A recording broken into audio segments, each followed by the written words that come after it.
So this is what a Facebook scam looks like.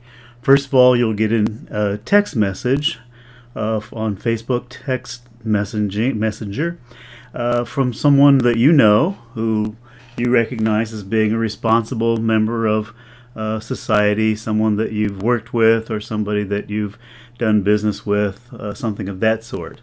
And this message will be nice and greeting you and encourage you to apply for a government grant. Now, if you have any brains at all, you'll stop right there because, if it's too good to be true, it is.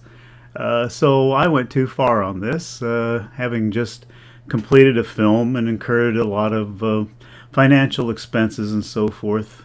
I was interested in grants. And so after I put this person off for a while, and they were persistent and kept contacting me, I finally responded and sent an email to the address. It's actually a Gmail address of someone named David Chris. And according to my friend, David Chris was I was to mention my friend's name, and then David Chris was going to set me up with this fantastic federal loan. So I sent the email, and frankly, the email contained much too much personal information because I assumed that this was a legitimate operation.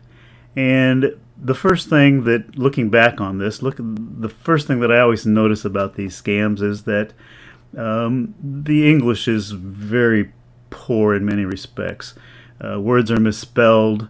There are grammar errors, subject-verb agreement problems, that kind of thing. And that should have been my first clue.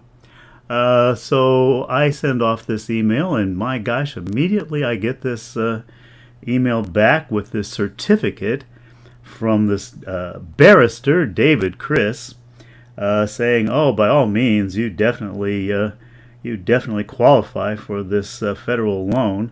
And here's a form that you need to fill out and give us this information so that we'll know where to deliver your cash or your check or however you want the money delivered." And along about that time, it was like, now wait a minute. I haven't talked to Dave for quite a while, and I assumed that he was one of my Facebook friends just based on the fact that we knew each other from theater and so forth. And so I have left a message for him at his office. He's a local businessman, well respected, who probably doesn't realize that his Facebook account has been hacked. And so I decided, well, you know what? I'm just going to share this whole process on Facebook and let everybody who worries about being hacked, let everybody know what this looks like.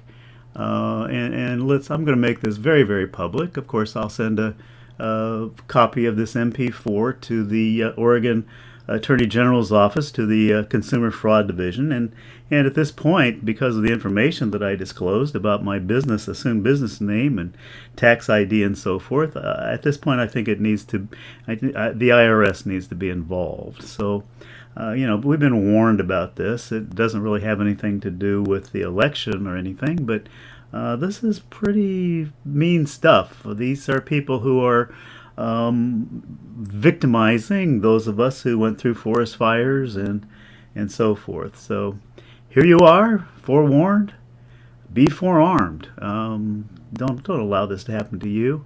At any rate, if you have any questions, I really do have a Facebook account, and I have a lot of software protecting my information. So at any rate, take care.